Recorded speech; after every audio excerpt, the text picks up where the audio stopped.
Welcome back. We are continuing with our series on blood today. Today we're going to be focusing on chapter 20, which is blood vessels.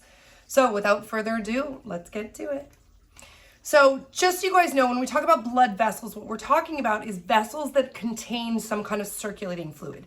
Because we're humans, our circulating fluid is blood, right? So if you were, say, an open circulatory system, right, like a crab or a lobster, an arthropod or something like that, you wouldn't have these vessels. But we are considered a closed circulatory system, and therefore all of our circulating fluid is confined within these vessels, right? Any kind of circulation that we're going to get for oxygen exchange, blood transfer, right, CO2 removal, all that, it's all going to happen because of these little vessels. Different than like an open circulatory system, like I said, for other organisms. But for humans, we have a closed system, and therefore our blood is confined in veins and arteries. So let's go into what veins and arteries actually are. Just a brief overview, because we're going to see this again later on in the lecture, but we have our arteries over here, we have our veins over here. Now, arteries typically carry oxygenated blood, but not always, and we're going to learn which ones are different. In fact, we did kind of hint on that last lecture. We do have veins which typically carry deoxygenated blood, right? But we're going to really talk about the definition of vein and artery, because technically arteries are always leaving the heart and veins are always going to the heart. Now, you can see right here we do have arterioles and venules. Essentially, they're little arteries and little veins. That's all the difference is. And then when you get the absolute smallest of all the vessels, that's what you're going to see right here. These are the tiny, tiny, tiny little capillaries. And these are going to be found in places where you need to do like simple diffusion. And that's why they are so small, but we're going to talk about that. Now, we do have our lumen. This would be the center, the open area, the lumen where all of our circulating fluid, our blood is transferring through. And you can see that right here. Now, veins are going to have valves, but arteries are not going to have valves. So this is important because our blood pressure is going to be different when we're talking about arteries versus veins. Right, the pressure is definitely higher in the arteries than it is in the veins, and therefore this one's pretty much flowing in a unidirectional manner. It's got pressure behind it, so it's like a water spigot. You turn it on and it just flows. With this one, we do have to control our movement of blood just a little bit more, so hence the valves in the veins.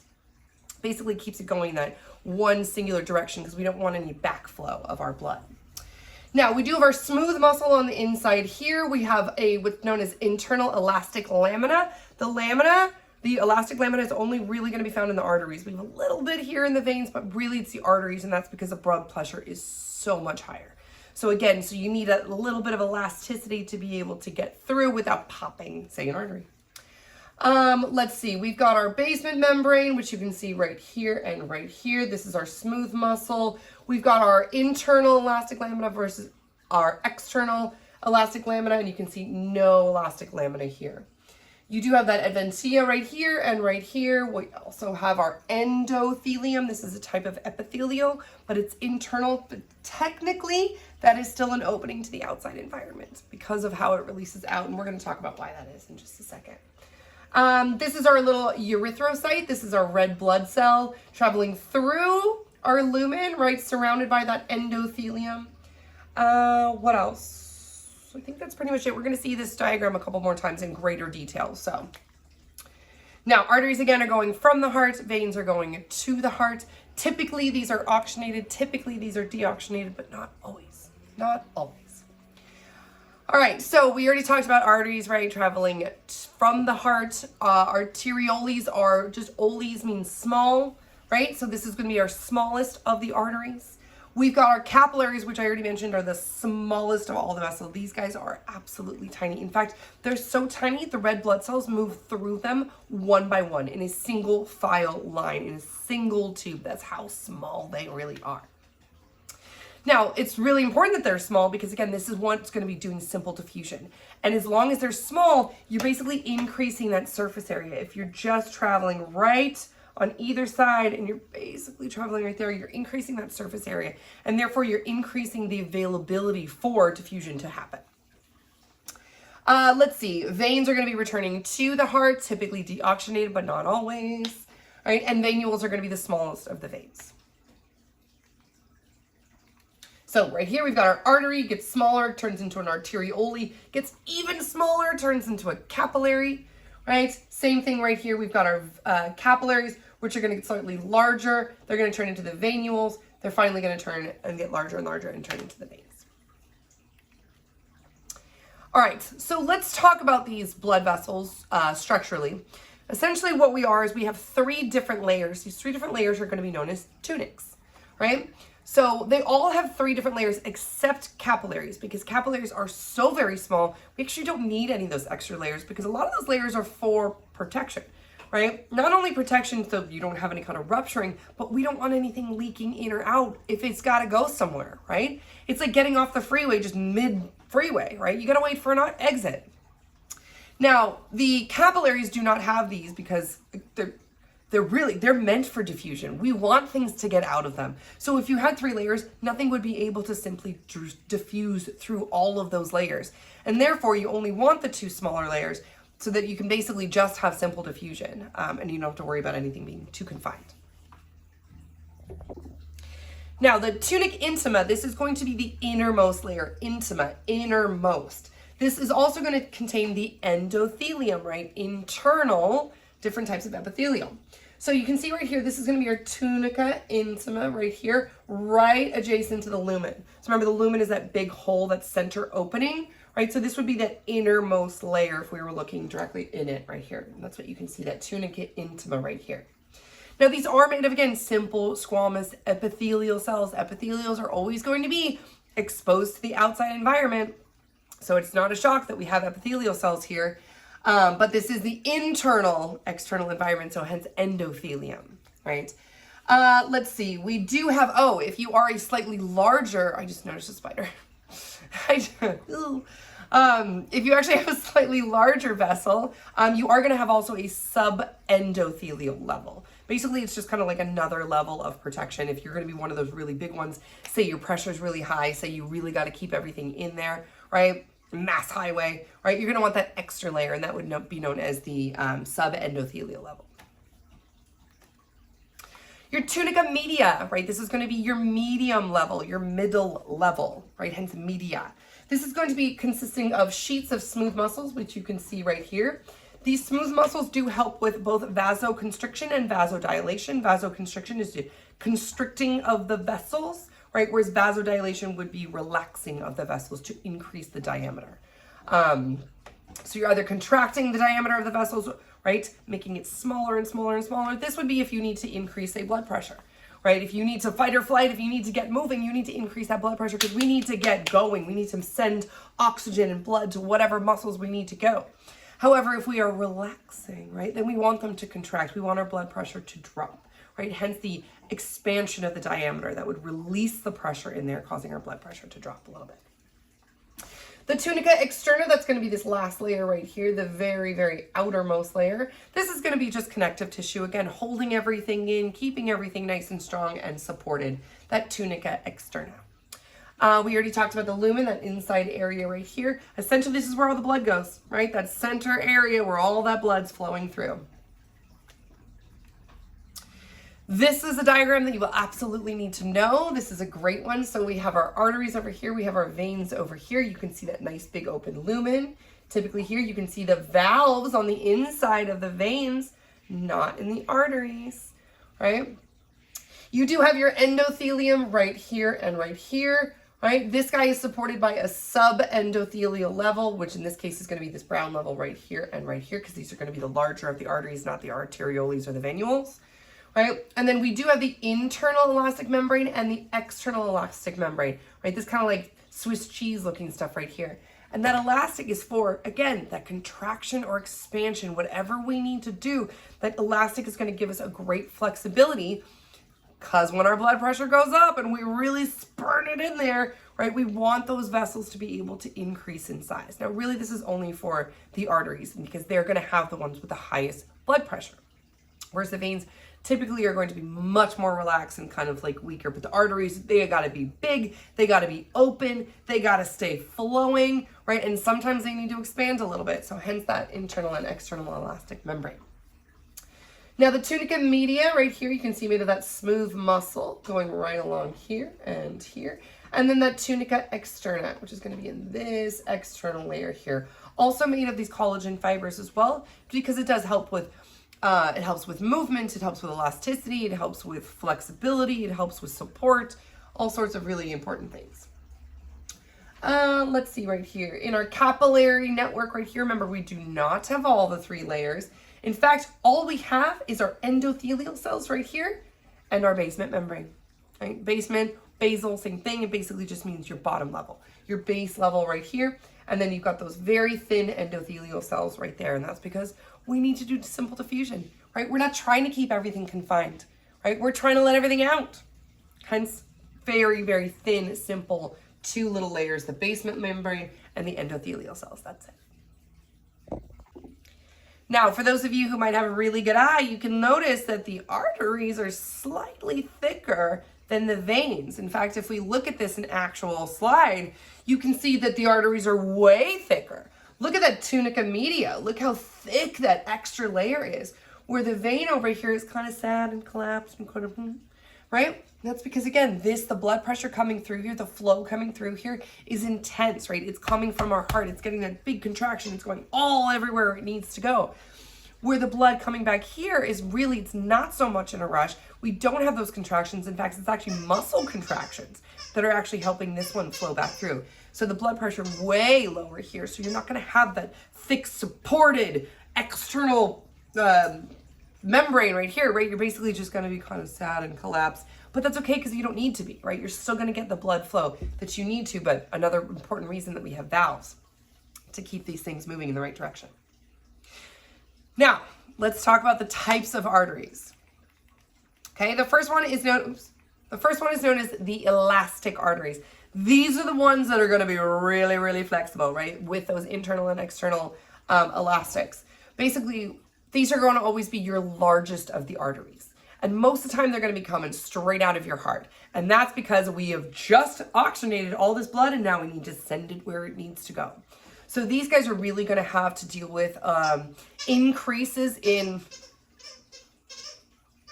Sorry, it's my dog. At least he's not bothering me this time.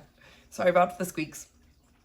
But we're going to have that increase in blood pressure sometimes, especially when our heart's really pumping and we're really going and we're moving, right? Our blood pressure is going to peak, right? And so then anything coming out of those arteries, right, we're going to need that extra elasticity. We're going to need that extra elasticity. Okay, so that would be including things like the aorta, right? This is literally where the heart, your blood leaves the heart out of your aorta, and that's going to be your biggest artery, and therefore you're going to have to have lots of elastic there. Once you kind of move outwards, right, you're not going to have so much elasticity because you're not going to have the pressure that you did when you first come out. So these ones really are going to be closest to the heart. Also sometimes called conducting arteries. And that's because essentially we're conducting, right? We're expanding and we're recoiling, right? We're conducting. Let's see. This also, again, I already mentioned, it helps to dampen that surge of blood pressure, right? When we get that surge immediately, like pumping out, right? We're going to have that increase, and therefore that elasticity kind of helps with that, helps kind of dissipate that pressure. Our next type of artery, this is going to be our musculature or distributing arteries. And these are the ones that, again, don't have that elastic because they don't really need them, right? They are going to be spreading out throughout the body. So we're starting with the large ones and then we're branching and we're branching and we're branching and we're branching. So we don't need as much of that elastic. Now these guys are probably like most of all the arteries that we're going to be talking about. In fact, all the named arteries are probably going to be these guys, minus the ones immediately around the heart. We do have a very thick tunica media, and that's because these are distributing, right? We need to take that oxygen where it needs to go. And therefore, we don't need it diffusing out, right? We need it to get where it needs to go, hence distributing. And that's what you can see right here. This is some internal elastic membrane. Now, we do still have it, but we don't have nearly as much as we do in some of the larger ones, and especially the elastic arteries.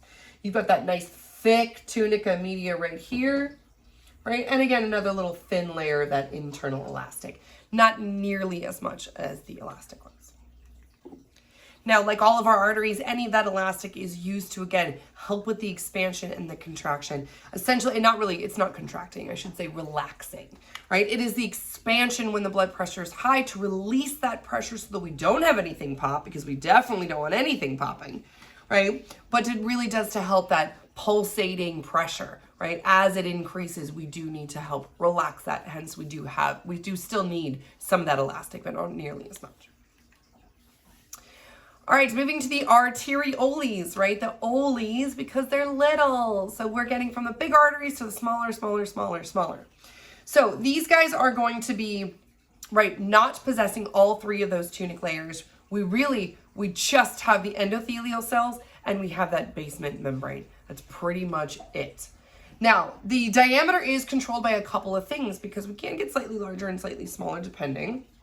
Typically, it's going to be signaled by the smooth muscles, right? We're either contracting or relaxing. Are we doing vasodilation?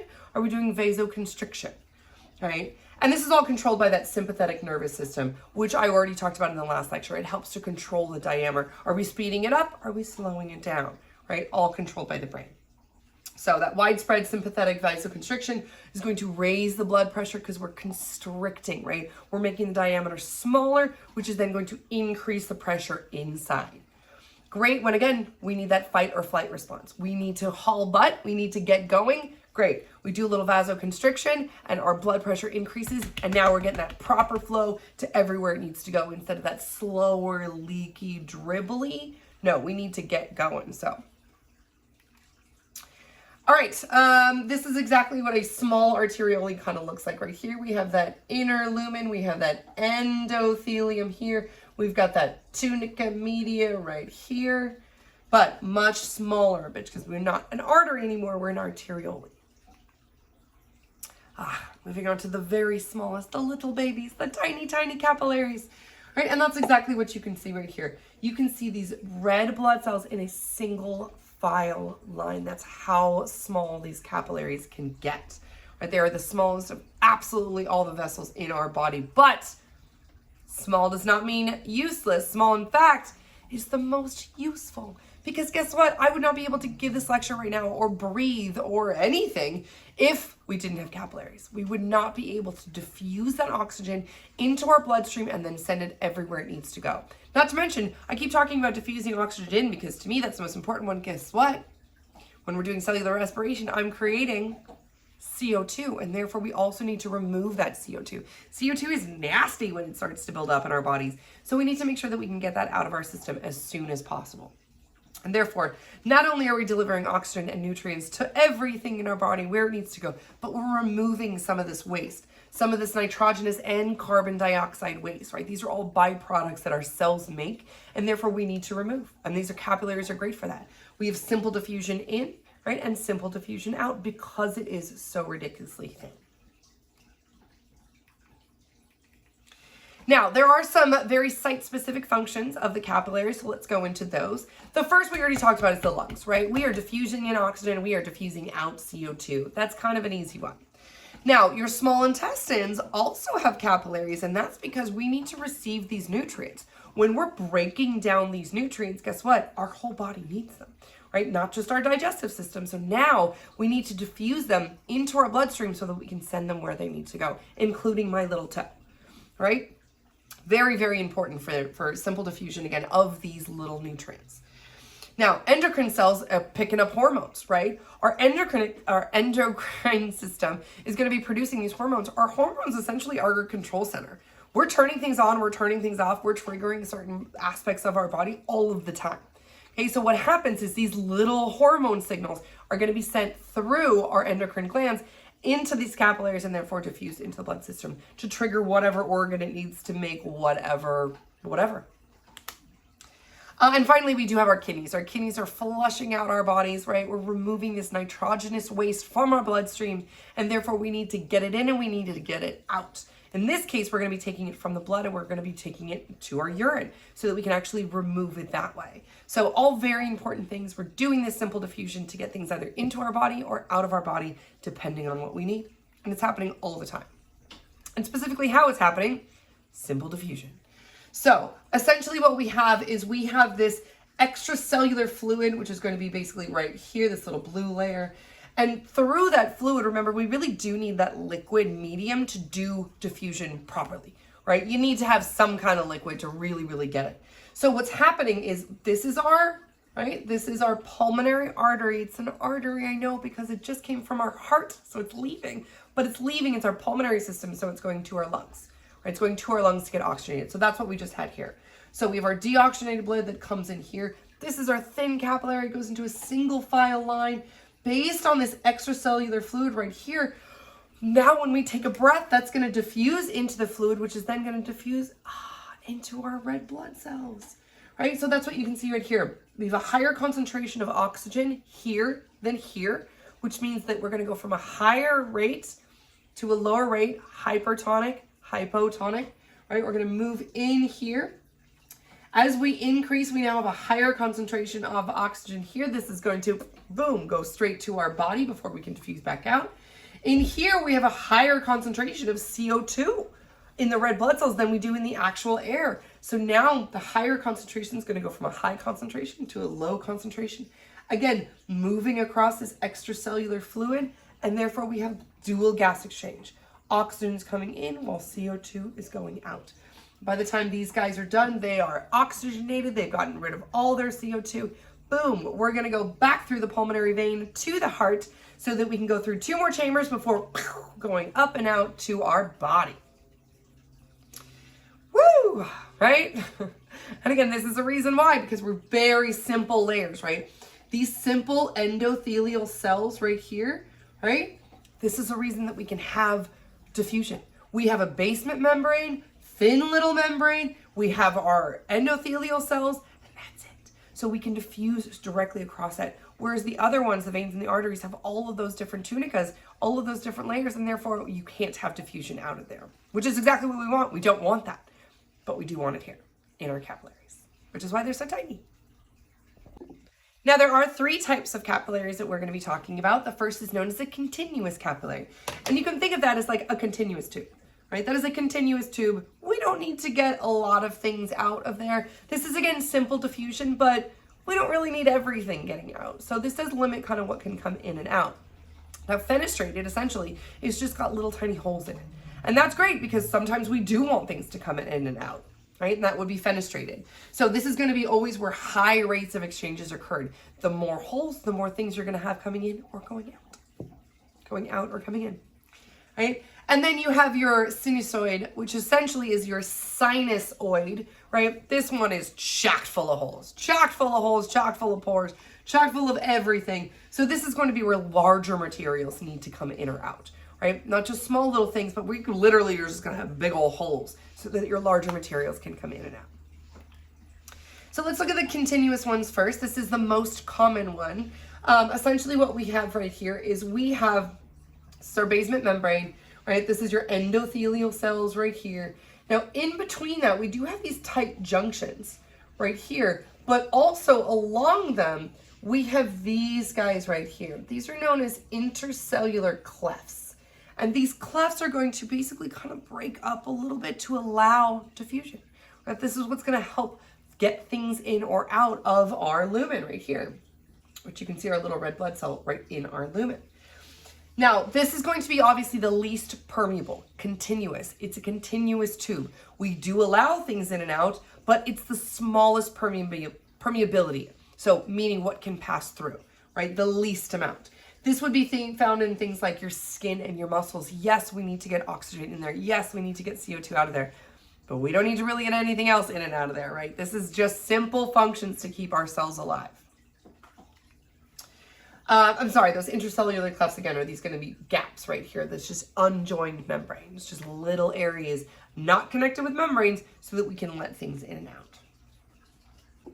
These little pinocytotic vesicles essentially are helping with transport of molecules. So pinocytosis usually is anything where it's called liquid or cellular drinking. So essentially whatever we're taking that's in our extracellular fluid, we can put in these little vesicles and we can help to transport wherever we need to go. So that's what these little pinocytotic vesicles are for. Moving on to our fenestrated capillaries. You can see the fenestrated basically holes right here. So, okay, these extra little holes. You still have your intercellular clefts right here, but now you have all of these tiny little fenestrations, which are just basically little pores, little tiny holes. So, still connected by tight junctions in our desmosomes, but now we have lots more area for diffusion. Okay, so in areas where we have very high rates of exchange, like our intestines, right, doing that digestion, getting those nutrients in, our glomerulus of the kidneys, this is going to be for filtration, very important to getting things out. All right, and our endocrine glands sending messages, right? We need our hormones to get where they need to go, right? So these are these signals that we're going to need to constantly be producing, and therefore we have much larger abilities for permeation or penetration, really, right? You're increasing that permeability of what is able to pass through. Sinusoid or sinusoid, I've heard both. I always say sinusoid because it's like, to me, it thinks of like sinuses or openings, right? And so you can see, look at these just gigantic openings, right? So these intracellular clefts are huge. You've got this fenestration as well, right? So it's just big, leaky capillaries, but really good things, because these guys are going to be things like our bone marrows, right? The most permeable. When we're producing large things and we need to send them out, this is exactly what we're going to have right here. The liver, the bone marrow, the spleen, right? All very important capillaries, and therefore we're going to have these much larger openings, which you can see right here. Another thing we can see right here is we do have an incomplete basement membrane. This is important because if we had a complete membrane, we still wouldn't be able to pass through these larger molecules. Remember, they're very selectively permeable. So certain things would not be able to pass through. So even if you had these larger intercellular clefts and these fenestrations, right, these little fenestrated holes, right, we would not be able to pass through if we did not have, if we had a complete basement membrane. So that's why we do have this incomplete basement membrane. Yes, it's enclosing, but it's not complete. It's not completely covered. All right, let's look at some veins. So we are looking at, again, everything that is going towards the heart. So the definition of a vein is going towards the heart. Now, blood pressure, I already talked about, is going to be much lower, significantly lower in these veins.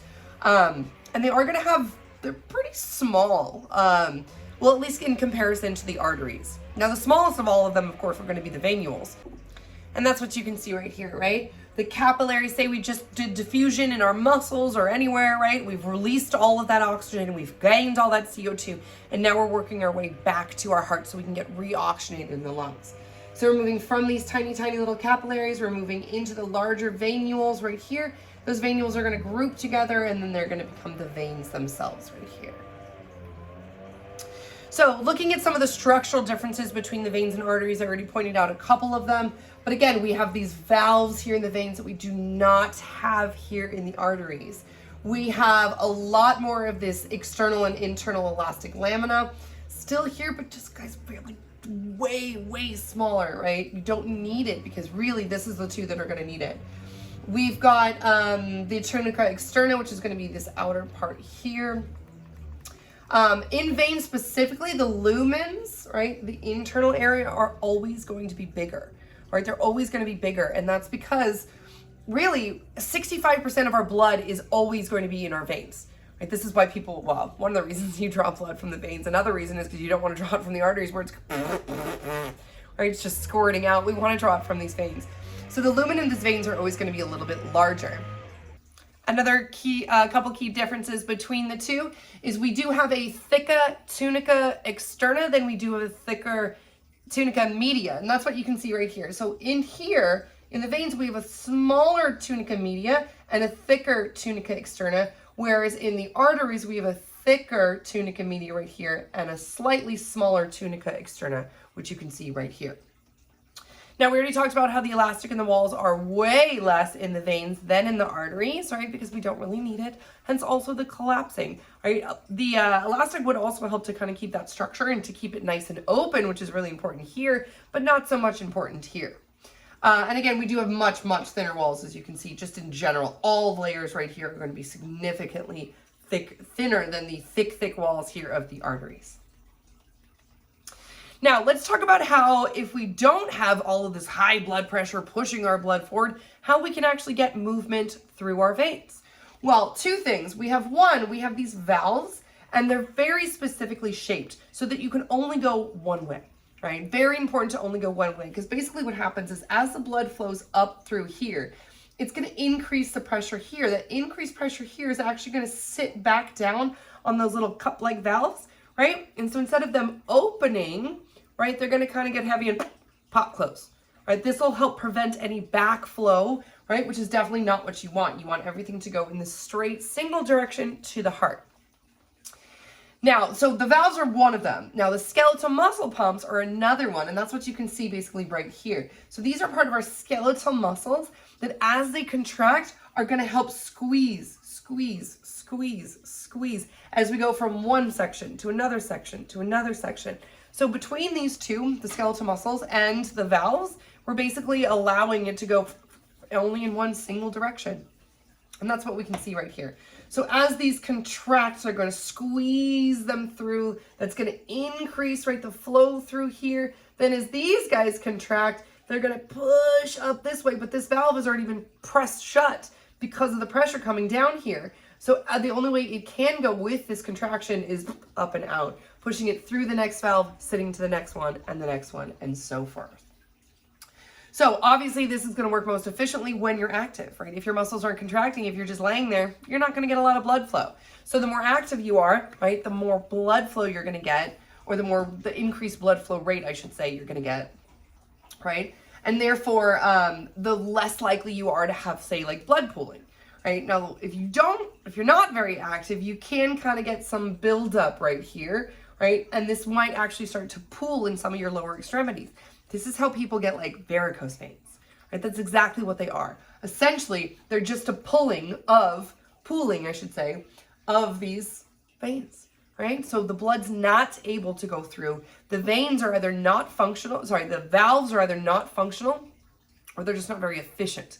So they're not preventing that backflow. It's actually creating some of the backflow. So the blood starts to pool in one single area. The vein actually starts to swell up, and that's what you can see right here. Not so much here, but you can definitely see them here and here. Now, this can be caused by aging. It can be caused by genetics. It can be caused by long periods of standing because you're not really contracting those muscles. It can be caused by obesity, sometimes pregnancy. So there's a lot of different causes for this, but it's not the end of the world because they can be fixed. Right? You can use compression stockings, right? Compression stockings are going to help compress it, therefore increasing the pressure, right? Because you're decreasing the diameter, and therefore you should be able to move a little bit more efficiently than just kind of getting stuck there, right? Any contraction that you're going to have should, like a toothpaste roll, just, right, be able to push it hopefully up and out. There's also sclerotherapy, which essentially is an injection of an irritant into the vein, and this essentially causes the vein to kind of scar up and then to start to shut off. So if it's not working, again, your body can make more connections, right? But if one's not working, right, you kind of want to shut it down. Another thing you can do is just a phlebectomy, which essentially is just you're removing that section of the vein, right? My grandma actually had one done. It wasn't working anymore. She started to get some, stuff blocking up, blood clotting, all things that we definitely don't want. So you basically just go in there and you cut that section out and just kind of go around it. Now, we do have what's known as vascular anastomosis, and essentially what these guys are is branching. So sometimes we need lots of blood flow in an area, and so what you're going to do is you're going to have a vein or an artery. We're specifically probably an artery, but you do have the veins as well. These guys are going to start branching out, and as they branch, right, you're going to create what's known as these vascular anastomoses. Anastomies, I've heard as well. Essentially what you're doing is you're receiving blood from more than one arterial source. So you almost are forming like a plexus, like we learned about earlier, right? Like a matrix of just, hey, these things are coming in from everywhere. And that's really important if we need to, say, highly vascularize an area or increase the blood flow. So you can basically see here, we can form some of these branches right here. These are known as arterial anastomos. And these are providing collateral, basically channels, right? All these extra channels that we definitely need. Now, these guys do happen more in veins than in arteries. Like I said, a lot of the branching, sometimes we just need to pull lots of things back. But you can see some of the arterial ones right here, excuse me. Now, when we talk about our systematic circulation, essentially this is different than our pulmonary circulation system or pulmonary circuit. Pulmonary is just meaning lungs, right? Oxygenation of the lungs.